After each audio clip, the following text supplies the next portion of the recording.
Hey, salam alaikum, c'est Zainab de Coran de mon cœur, ton amie et adepte de la Coran qui fonce. Tu peux me retrouver sur Instagram, sur Coran de mon cœur, sur Facebook et bientôt sur un blog dédié, Inch'Allah. Aujourd'hui, mes chères sœurs, j'ai décidé d'inaugurer avec vous une série. On l'appellera « À la découverte du plus beau des récits ».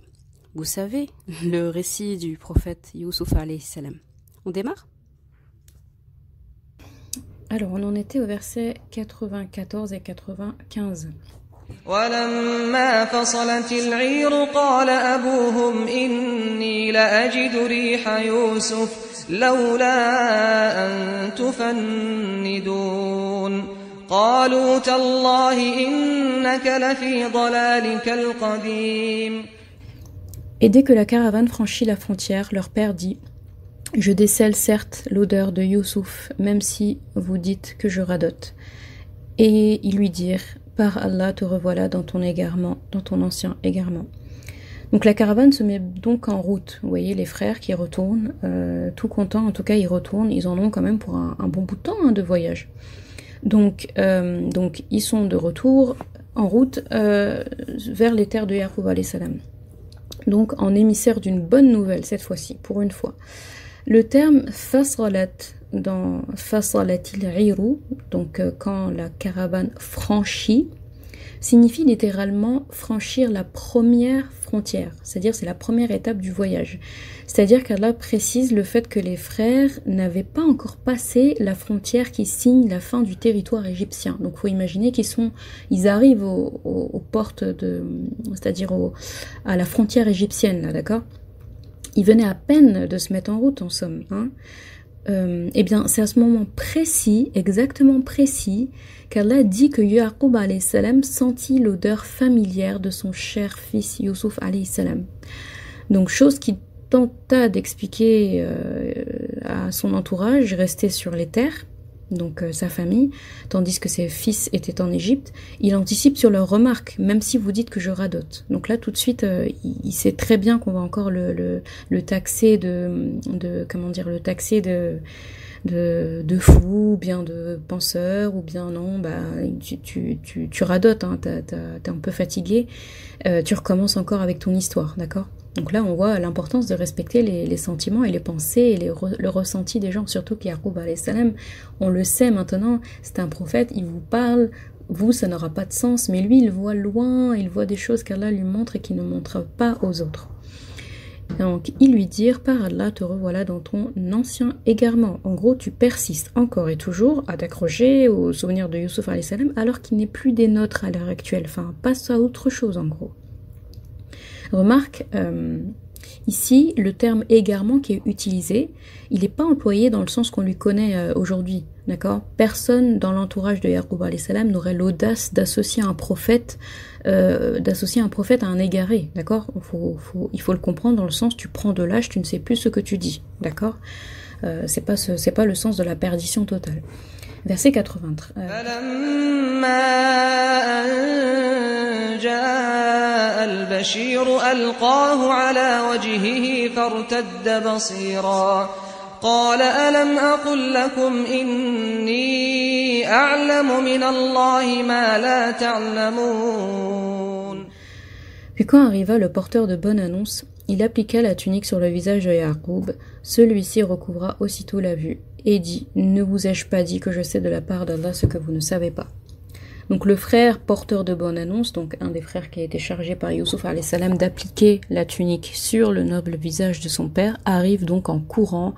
Faut l'imaginer, il descend de sa monture et trébuche, il avance, il court vers son père, et il dit rien, il jette direct sur le visage et il s'exécute sans même devancer son geste par des paroles, d'accord ? Donc un gros contraste avec la première fois. La première fois, ils revenaient vers leur père avec une tunique tachée de sang, d'un faux sang, un sang mensonger, et en pleurs, puis un long discours pour s'innocenter, un discours encore mensonger. Ici, la deuxième fois, ils reviennent à nouveau avec la tunique de Youssouf alayhi salam, mais avec joie et sans long discours. Là, vous voyez la symétrie ici, la position, elle est déjà belle. On n'a même pas encore fini la sourate où Et on n'est pas encore arrivé au moment justement où on refait un petit peu le récapitulatif grammatical, linguistique dans le Coran, que on a déjà cette notion-là c'est-à-dire de similarité, de comparaison entre les scènes. Donc Yaqub alayhi salam, il recouvre immédiatement la vue et ne semble guère étonné de ce qui vient de se produire. Au contraire, il appuie davantage les propos qu'il avait tenus auparavant. Ne vous avais-je pas dit que je sais de la part d'Allah ce que vous ne savez pas? Autrement dit, rappelez-moi donc, c'est qui le vieil homme là, égaré que vous traitiez de radoteur? D'accord, donc là, il savait bien qu'il y avait quelque chose. Donc en lisant ce verset, comme je vous avais dit, j'avais cette anecdote-là de la tunique, je vous l'avais déjà dit la dernière fois, donc là on a envie de dire sacrée tunique. La première fois c'était la tunique du mensonge, puis la tunique qui révèle la vérité quand elle est déchirée par l'arrière, puis maintenant c'est la tunique de la bonne nouvelle. Donc vous voyez, elle traverse son temps quand même. Il y a plein de petites choses comme ça qui sont répétitives dans cette sourate et qui sont très belles à analyser. قالوا يا أبانا استغفر لنا ذنوبنا إنا كنا خاطئين قال سوف أستغفر لكم ربي إنه هو الغفور الرحيم. Ils dirent, ô notre Père, implore pour nous la rémission de nos péchés. Nous étions vraiment fautifs. Il dit, j'implorerai pour vous le pardon de mon Seigneur, car c'est lui le pardonneur, le très miséricordieux. Donc là, pour la première fois, les 10 frères de Youssouf alayhi salam reconnaissent leur faute auprès de leur père. Il en a attendu des années avant d'obtenir ce pardon. Et ils ne se contentent pas d'avoir demandé le pardon de leur jeune frère, ils demandent plus à Yaqub alayhi salam de plaider. Ils demandent en plus à Yaqub alayhi salam de plaider leur cause auprès d'Allah, car la demande d'un prophète envers son Seigneur n'est jamais rejetée. Donc vous voyez, ils prennent, finalement, ils prennent les devants et ils y vont franco, vraiment. Ils y vont pas de main morte, quoi. Donc là, l'affaire est importante. Donc la réponse de Yaqub alayhi salam, sa réponse, elle est belle et ferme à la fois. Donc regardez le temps qu'il utilise pour le temps de conjugaison qu'il utilise pour dire qu'il va s'exécuter. Il dit Sawfa astaghfiru lakum rabbi, ce qui représente le futur général. J'implorerai. Sawfa, c'est un futur, mais c'est un futur, ça peut être lointain, ça peut être maintenant, mais c'est un futur de manière générale. Et non sa astaghfiru. S'il avait dit sa astaghfiru, c'est un futur proche. Ça veut dire je vais implorer, là tout de suite, là, je vais le faire. Je vais le faire maintenant, d'accord? Mais quand on dit j'implorerai, c'est pas pareil. Si je dis je vais au marché, j'irai au marché. Je vais au marché, ça veut dire que je suis en train de le faire ou que je vais le faire là bientôt. Si je dis j'irai au marché, on sait pas, hein, ça peut être demain, ça peut être tout à l'heure, ça peut être ce soir, ça peut être dans un mois, d'accord?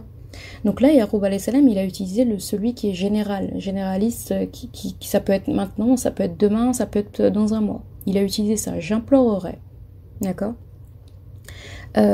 Donc, comme je disais, dans le premier cas, l'exécution le moment d'exécution est incertain, et dans le deuxième cas, l'accomplissement est imminent. Donc, une façon de Yaqub alayhi salam de dire à ses fils qu'Allah est le pardonneur et le très miséricordieux, nul doute en fait, il n'y a pas de doute qu'Allah les pardonnera, au vu de leur remords et de leur sincérité. Mais là, en faisant cette nuance-là du Sawfa astaghfiru, donc j'implorerai quand j'ai envie, quand je le ferai, c'est une manière de dire que à l'heure actuelle, c'est Youssouf alayhi salam qui occupe son esprit. Le fils perdu, qui n'a pas vu depuis des années, est vivant. C'est ce qui compte pour lui à l'heure actuelle. Et on peut le comprendre. Avec tout le temps que les frères ont mis pour admettre leur faute, toutes les manigances qu'ils ont mis en place, les mensonges, le crime qu'ils ont commis quelque part, la bêtise qu'ils ont fait, je pense qu'ils ne sont pas prioritaires là tout de suite dans la tête de Yaqub alayhi salam. Il est content, ses fils ont enfin admis, c'est eux qui sont venus porter la bonne nouvelle de Youssouf qui est vivant, de la tunique, du fait qu'il retrouve la vue, c'est une consécration. Mais là il est en mode laisse-moi savourer quoi, laissez-moi savourer ce moment. On en reparlera plus tard. Je vous promets que, je vous donne ma parole que moi je vous pardonne et que votre Seigneur va vous pardonner. J'implorerai pour vous. Mais à l'heure actuelle, c'est laissez-moi kiffer quoi. C'est un peu ça, d'accord? Donc vous voyez les mots, comment les mots sont importants en arabe et dans cette sourate. Et Allah veut vraiment qu'on saisisse tous ces sens-là. Verset 90. فلما دخلوا على يوسف آوى إليه أبويه وقال ادخلوا مصر إن شاء الله آمنين. Lorsqu'ils s'introduisirent auprès de Youssouf, celui-ci accueillit ses pères et mères et leur dit « Entrez en Égypte en toute sécurité si Allah le veut bien ». Donc l'émotion des retrouvailles fait son apparition. Là, normalement, on a la chair de poule. Là. C'est ainsi que toute la famille est à nouveau réunie à un endroit que nul n'aurait pu imaginer au début du récit. Et là, vous voyez comment Allah, il saute les scènes exprès. La dernière scène qu'on voyait, c'est Yaqub alayhi salam qui recouvre la vue, qui dit à ses fils que voilà, je vais vous pardonner, etc. Et là, on a vraiment un voyage dans le temps où il y a Yaqub alayhi salam qui se trouve en face de son fils. Donc il n'y a pas la mise en route, il n'y a pas la préparation du voyage, tout le monde se met en voyage, ils font leur 1 mois de trajet dans le désert, ils arrivent, ils sont accueillis, etc. On a directement la scène qui switch. Donc là, remarque, est-ce que vous vous rappelez une des raisons de la révélation de la sourate Youssouf en introduction? Donc on dirait bien que la réponse vient d'être donnée aux notables juifs d'Arabie. Voilà comment les fils d'Israël sont entrés en Égypte. C'est ce moment clé qui a... le premier moment clé, bien sûr, c'est quand Youssouf alayhi salam entre en Égypte en tant qu'esclave. Et là, c'est vraiment la concrétisation de cette question, cette réponse. Yaqub alayhi salam qui vient avec toute sa tribu, en fait, qui vient avec vraiment tous les Banu Israël font le voyage. C'est la consécration, d'accord? C'est vraiment là que tout commence pour les fils d'Israël. Et c'est ce long séjour-là, jusqu'à l'époque de Moussa alayhi salam avec Pharaon, c'est cette scène-là, en fait, qui va donner les conséquences pour les Juifs qui se sont accumulés jusqu'à eux-mêmes devenir des esclaves au temps des pharaons. Verset 100. ورفع أبويه على العرش وخروا له سجدا وقال يا أبت هذا تأويل رؤياي من قبل قد جعلها ربي حقا وقد أحسن بي إذ أخرجني من السجن وجاء بكم من البدو من بعد أن نزغ الشيطان بيني وبين إخوتي إن ربي لطيف لما يشاء إنه هو العليم الحكيم. Et il éleva ses parents sur le trône, et ils tombèrent devant lui prosternés. Et il dit, « Ô mon père, voilà l'interprétation de mon rêve de jadis, Allah l'a bel et bien réalisé. Et il m'a certainement fait du bien quand il m'a fait sortir de prison, et qu'il vous a fait venir de la campagne, du désert, après que le diable ait suscité la discorde entre mes frères et moi. Mon Seigneur est plein de douceur pour ceux qu'il veut. Il est l'omniscient, le sage. » Donc comme un fils humble, et heureux d'avoir retrouvé ses parents, Youssouf alayhi salam leur fait honneur en cédant sa place sur le trône. Parce que finalement, il avait un palais à lui tout seul, il avait un grand trône où s'asseoir. Il se lève, il laisse sa place à ses parents. Mais pas pour longtemps, puisque tous, son père, ses parents, sa mère, ses 11 frères, tombent devant lui, prosternés. C'est une réaction, même eux, je pense que ils sont guidés par leur corps. Je pense que même eux le font inconsciemment, le font même sans le vouloir, sans calculer, ils se prosternent. À savoir que la prosternation, bien sûr, c'était pas la même qu'aujourd'hui. Donc, à l'époque, se prosterner devant un être humain n'était pas proscrit comme ça l'est maintenant. Se prosterner devant quelqu'un en guise de reconnaissance et lui faire honneur était d'usage, ça se faisait. S'incliner aussi. Donc une telle prosternation, finalement, a été interdite par la suite à cause du débordement des hommes qui finissaient par en faire un acte d'adoration. Donc c'est devenu un acte qui était réservé que à Allah. Puis Youssouf alayhi salam réalise qu'une grande scène est en train de se produire. Il dit, oh mon père, voilà l'interprétation de mon rêve de jadis, Allah l'a bel et bien réalisé. Donc avez-vous remarqué que la même conversation a débuté la sourate et à présent elle est en train de la terminer. C'est la même conversation qui se tient au début, celle au sujet du rêve qu'a fait Youssouf alayhi salam, n'étant qu'un enfant. Même conversation des années après toute une vie, hein, à vrai dire. Il y a une vie qui est passée. Donc il est ébloui par l'exactitude avec laquelle Allah a accompli ce rêve. Il poursuit en faisant le récit de sa vie, celle que son père n'a pas eu la joie de partager pleinement avec lui.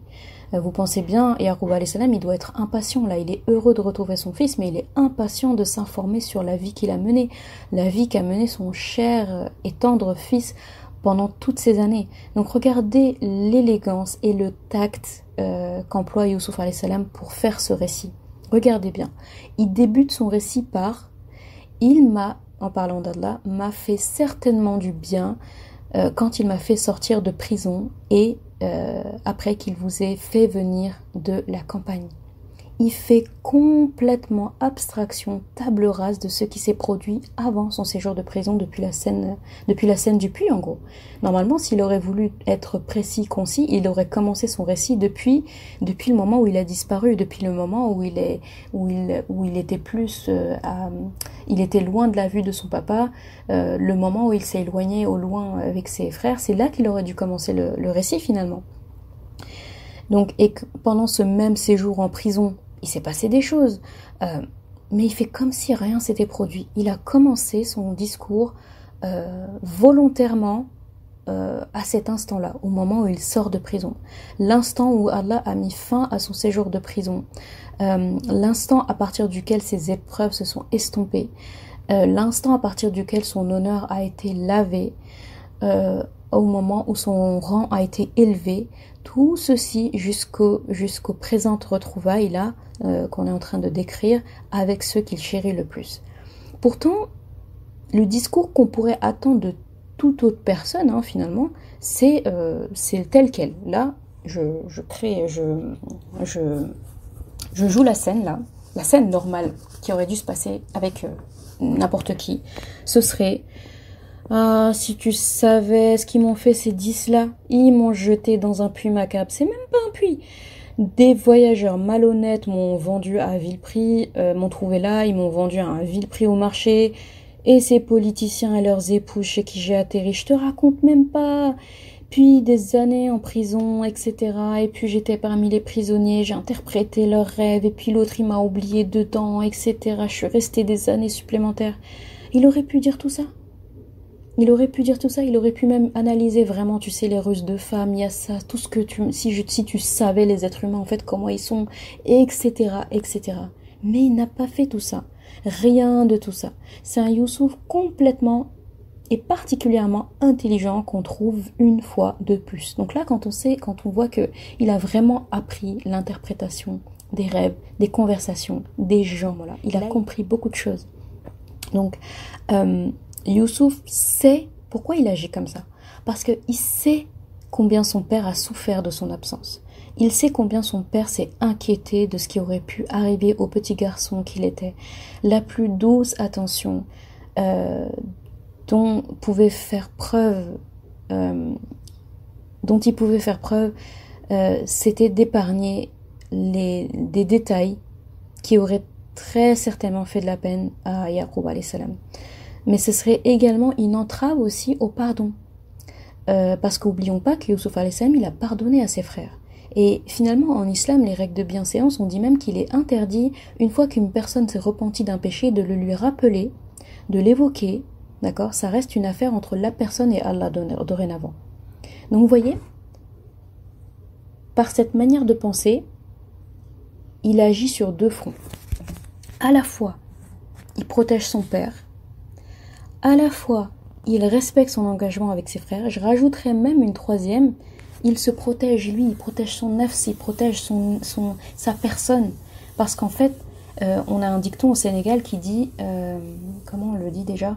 Nattali khulo khulo là. En gros, ça veut dire raconter une dispute, c'est une dispute. C'est-à-dire le fait d'évoquer, de mentionner quelque chose, de raconter les détails d'un problème, d'un conflit, c'est un conflit en lui-même. Ça, c'est un conflit. D'accord? C'est pour ça que quand on se dispute avec quelqu'un, on a réglé le problème. Il faut qu'on vraiment règle le problème. Mais une fois qu'il est réglé, c'est très compliqué pour tout le monde d'entendre toujours, oui, bah écoute, t'avais fait ça et t'avais fait ça. Si c'est bouclé, on n'a plus besoin de l'évoquer encore une fois. Et bah Youssouf alayhi salam, il respecte ces trois tableaux. À la fois, il se respecte lui, il respecte, il protège son père, il respecte et il est loyal envers le pardon qu'il a attribué à ses frères. Donc il juge que son père a eu assez de peine comme ça. Il voudrait aussi surtout en aucun cas gâcher un moment solennel de joie et de retrouvailles comme celui-ci. Et Yaqub alayhi salam, même s'il a pardonné à ses fils, on ne sait pas, ça reste un père, c'est un prophète mais ça reste un père. Imaginez, ça fait mal, imaginez qu'il entende tout ça. Ça pourrait même être une entrave comment dire, au pardon qu'il pourrait attribuer aux frères. Donc là vous voyez, Youssouf alayhi salam, c'est vraiment une grande personne. Le pardon qu'il a attribué aux frères, déjà en leur disant pas de récrimination pour vous aujourd'hui, pas de reproche pour vous, tout va bien. Rien que ça, c'est énorme. Et là, il prouve qu'il a vraiment tourné la page. En fait, Youssouf alayhi salam, finalement, il a pardonné à ses frères. Au moment où ils l'ont jeté dans le puits, il a déjà pardonné. D'ailleurs, à aucun moment dans la sourate, vous voyez de ressentiment ou qu'il raconte en Égypte à ceux qui l'ont gardé ou en prison, il raconte finalement ce qui s'est passé avec les frères. Par contre, il raconte ce que les politiciens lui ont fait. D'accord ? Donc, c'est vraiment quelqu'un de magnanime là qu'on voit ici. Et il poursuit en disant « Après que le diable ait suscité la discorde entre mes frères et moi. » Donc, en dépit de tout ce qu'ont fait ses frères, il remet la faute, et seulement la faute sur Shaitan, la'natullahi alayhi, qui est le véritable semeur de troubles de l'histoire. Donc, voici qu'il parle d'eux en disant « Mes frères », enfin. Donc, Youssouf alayhi salam, vous voyez que finalement, il emploie le terme qu'il a toujours voulu employer en disant mes frères. Il a compris maintenant que ça y est, ce n'est plus, c'est plus mes frères dans un camp et c'est plus, voilà, c'est 10 là dans un camp et moi et mon frère Benyamin dans un camp. Donc vous voyez, la parole se délie finalement. Donc preuve que les deux camps du début ne sont plus d'actualité. Mon Seigneur est plein de douceur pour ce qu'il veut, pour qui il veut. C'est lui l'omniscient, le sage. Youssouf alayhi salam fait une constatation à son père, comme pour dire « Papa, je me souviens que tu disais que j'étais promis à un grand avenir », en parlant en me félicitant pour mon rêve, et qu'Allah serait toujours à mes côtés pour traverser les épreuves qui me mèneront à ce grand avenir. Tu m'avais dit tout ça, et tu as dit vrai, tu as vraiment dit la vérité. Et même dans les péripéties et les difficultés, c'est toujours avec douceur qu'Allah accomplit ses desseins. C'est pour ça qu'il dit « Mon Seigneur est plein de douceur ». Vous voyez, là, il associe quand même deux choses qui ont l'air contradictoires. Quand on parle d'épreuves, de difficultés, etc., et que c'est Allah qui en est l'auteur, on ne pense pas spécialement à qualifier Allah de doux, et pourtant il dit, regardez, c'est quelqu'un de doux qui peut faire ça. Il m'a donné toutes ces épreuves, ça m'a fait grandir, ça m'a fait atterrir là où j'ai atterri. Finalement, vous imaginez, Youssouf alayhi salam, il en a traversé des épreuves, il a traversé des galères, mais chacune de ces galères était nécessaire. Vous imaginez que s'il n'avait pas été en prison, s'il n'avait pas quitté ses frères depuis le début, l'Égypte aurait péri. Il faut voir les choses comme ça. L'Égypte aurait péri avec cette famine. Tout le monde, il y aurait eu des morts sur des morts sur des morts. L'Égypte, les pays avoisinants, il n'y aurait personne pour sauver l'autre. Mais le sacrifice, entre guillemets, le beau sacrifice d'une personne qui avait les épaules larges et suffisamment solides pour supporter les épreuves accumulées d'une personne ont sauvé une nation, un pays, une région, peut-être même tout un continent. Vous imaginez? Donc finalement, là, on est en train de dire, Youssouf alayhi salam, en gros, si c'était à refaire, il dirait, je ferais la même chose. Je voudrais pas qu'on m'enlève un truc. J'ai été séparé de mon père. Mes frères m'ont tapé, m'ont mis dans un puits, m'ont torturé psychologiquement en faisant ça. J'ai été vendue par des inconnus. Je suis rentrée dans une maison, on m'a bien traitée, mais ça a mal fini. On a tenté de me séduire, j'ai pas voulu, on m'a mis en prison injustement. Je reste en prison plusieurs années parce que j'ai pas pu sortir. Je sors et vous voyez, Youssouf alayhi salam, vraiment, il tient bien son rôle, d'accord? Verset 101. رب قد آتيتني من الملك وعلمتني من تأويل الأحاديث فاطر السماوات والأرض أنت وليي في الدنيا والآخرة توفني مسلما وألحقني بالصالحين. Ô mon Seigneur, tu m'as donné du pouvoir et tu m'as enseigné l'interprétation des rêves. C'est toi, le Créateur des cieux et de la terre. Tu es mon patron, ici-bas et dans l'au-delà. Fais-moi mourir en parfaite soumission et fais-moi rejoindre les vertueux. C'est la deuxième fois que Youssouf alayhi salam se tourne vers son Seigneur alors qu'il est en pleine discussion avec d'autres personnes. D'accord ? Il l'avait fait avec les femmes des politiciens, donc dans une situation d'extrême difficulté, entre guillemets les avances des femmes de politiciens, il s'est tourné vers Allah en lui demandant de le sauver de ces femmes, comme si Allah était un membre apparent, un membre de la pièce.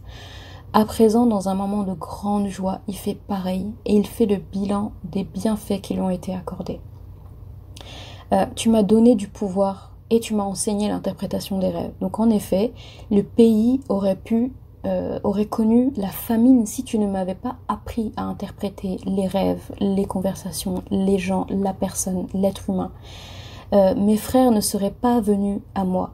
Je n'aurais probablement jamais revu ma famille. D'accord ? Après que le soleil, la lune et les 11 étoiles se soient prosternés devant lui, Youssouf alayhi salam se prosterne lui aussi devant la grandeur de celui dont le dessein s'accomplit toujours. Il lui accorde le mérite de sa réussite. Il salue la manière dont il a agencé toutes les scènes, tous les faits. Vous voyez, on se prosterne devant lui et lui, il se prosterne devant la grandeur d'Allah derrière ça. Vous voyez ? Créateur des cieux et de la terre, tu es mon patron ici-bas et dans l'au-delà. Il parle d'Allah comme son protecteur et comme son ami. Fais-moi mourir en parfaite soumission et fais-moi rejoindre les vertueux. Donc il est beau ce passage. Qu'est-ce qui reste finalement à un homme qui a traversé et réussi ses épreuves, qui a accompli sa mission, qui s'y est paisiblement, qui s'assoit paisiblement auprès des siens, auprès de ceux qu'il aime le plus? Qu'est-ce qui reste finalement à part mourir en parfaite soumission parmi les vertueux? C'est une manière pour lui de dire: Seigneur, tu viens de me réunir avec ma chère famille, mais il y a plus important et plus beau encore que ça. On a du mal à imaginer plus beau que tu me réunisses avec les vertueux dans l'au-delà. Voilà la consécration. Il aimerait, à la fin de sa vie, mourir bien, mourir en parfaite soumission, mourir en étant musulman, en étant croyant, et réserver sa place auprès des pieux et des vertueux auprès d'Allah. Donc là, c'est vraiment très, très, très, très, très beau. Donc, vous voyez, techniquement, la sourate, là, elle est quasiment finie, d'accord. La dernière scène a été bouclée. Je vous avais dit qu'en début de sourate, finalement, l'histoire de Youssouf alayhi salam, ça fait toute la sourate, c'est plusieurs pages. Et pourtant, si on se rappelle, une des conditions de révélation, c'était de réconforter le prophète sallallahu alayhi wa sallam dans sa difficulté. Bah, sachez que l'histoire de Youssouf alayhi salam, c'est une parenthèse dans la sourate. Finalement, le début de la sourate, Allah, il parle au prophète Mohammed sallallahu alayhi wa sallam en lui disant: nous allons te raconter le plus beau des récits, etc. Donc c'est en mode, voilà, et là, c'est comme un livre qui est ouvert, il lui dit: attends, je vais te raconter une belle histoire, un exemple. Et après, là, la parenthèse vient de se fermer. La parenthèse vient de se fermer, c'est une grande et longue parenthèse, une parenthèse très riche, très belle, mais c'est une parenthèse. Et après, dans la dernière page de la sourate, de la sourate, Allah donc ferme cette parenthèse, et là maintenant, il peut délivrer son message à son prophète, et là, il lui explique les choses, là, il comprend. Donc d'ailleurs, on va faire ce prochain verset, et après on va s'arrêter là, avant la dernière partie, qui terminera vraiment l'enseignement de la sourate. C'est le verset 102 où Allah dit: ذلك من أنباء الغيب نوحيه إليك وما كنت لديهم إذ أجمعوا أمرهم وهم يمكرون. Donc, ce sont là des récits inconnus que nous te révélons, et tu n'étais pas auprès d'eux quand ils se mirent d'accord pour comploter. Donc là, la parenthèse est fermée, d'accord? Donc là, il y a un retour à la réalité, entre guillemets. Le récit de Youssouf alayhi salam se termine. On revient au protagoniste, le véritable protagoniste dans la sourate Youssouf, c'est Mohammed sallallahu alayhi wa sallam. C'est important de se le noter. On a tellement été bercé par l'histoire qu'on pourrait presque oublier ça. Donc le prophète Mohammed sallallahu alayhi wa sallam, celui à qui Allah a voulu raconter le plus beau des récits pour le réconforter dans les épreuves qu'il était en train de traverser lui-même. Et tu n'étais pas auprès d'eux quand ils se mirent d'accord pour comploter. Donc là, c'est-à-dire les frères de Youssouf alayhi salam. Allah s'adresse au prophète Mohammed sallallahu alayhi wa sallam en lui expliquant que de ce mauvais complot des frères de Youssouf alayhi salam est sorti l'accomplissement d'une prophétie, est sorti toute une dynastie. Donc toute une dynastie est née d'un tel épisode. Et tout le dénouement vient de là, vient de cette scène-là. Donc là, il lui fait un gros clin d'œil en lui disant qu'en gros, voilà.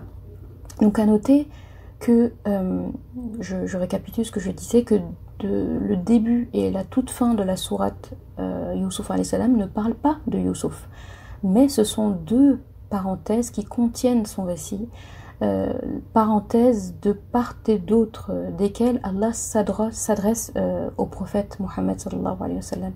Donc le récit de Youssouf alayhi salam est à la fois une réponse au questionnement des notables juifs à l'époque, mais bien plus que ça, c'est une consolation pour notre prophète Mohammed sallallahu alayhi wa sallam, à l'image d'un employeur qui donne quelques jours de congé à son ouvrier, chez qui il a constaté des difficultés face à une situation complexe qu'il traverse. Là c'est un peu ça, c'est un peu ok, je te donne des jours off, t'as besoin de te ressaisir, et pendant ce temps je vais même te faciliter la tâche, je te donne un billet d'avion pour des vacances et je te fais un service garanti. Vraiment, il essaye de le ressourcer, et en plus il l'accompagne. Donc là il le bichonne, il lui raconte des belles histoires pour lui redonner du peps. Donc le souci du prophète Mohammed sallallahu alayhi wa sallam était de transmettre le message, et il y rencontrait des difficultés. Donc Allah l'a consolé, conseillé, et lui a annoncé une belle victoire à travers l'heureux dénouement auquel a eu droit son frère Youssouf alayhi salam. Donc maintenant que la consolation est faite, retour à la mission, retour à la réalité. D'accord? Donc c'est la parenthèse qui ferme le récit du prophète Youssouf alayhi salam.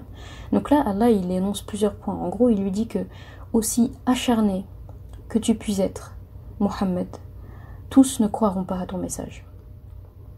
Donc ensuite, alors que tu ne demandes aucun salaire pour transmettre ce message, ils engendrent pourtant régulièrement les vestiges des peuples disparus et anéantis à cause de leur mécréance, mais cela ne leur sert pas de leçon. Beaucoup mélangent leur croyance en Allah à autre chose. Le shirk, le fait d'associer quelqu'un à Allah, peut prendre plusieurs formes. Dans cette sourate, la forme du shirk qui est soulignée, c'est le fait de ne pas avoir confiance en Allah et de placer son espoir sur autre que lui. Avec cette sourate, on apprend cette forme de shirk. Donc, l'islam et le Coran nous invitent à faire un travail sur nous-mêmes, à construire notre propre relation avec le Coran. Le prophète Ibrahim, alayhi salam, quand il a demandé à Allah de lui montrer comment il ressuscitait les morts, dans une sourate c'est mentionné, c'était pas par manque de foi, ni pour avoir des preuves supplémentaires, mais il exprimait par là un besoin de raviver sa foi. D'ailleurs le Coran c'est ça, c'est ce que le Coran est supposé faire sur nous. Chaque fois qu'on le parcourt, on devrait pouvoir se dire « Ah, voilà pourquoi je suis musulman ». D'accord? Ça doit toujours nous faire un électrochoc en fait.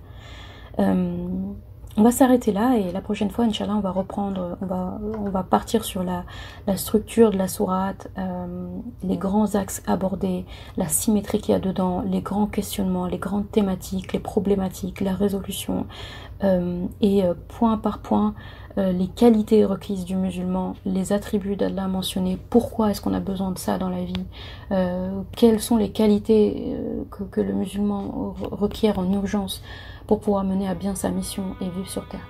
Donc c'est passionnant comme vous voyez bien, et ce sera pour demain, Inch'Allah. Salam alaikum wa rahmatullahi wa barakatuh.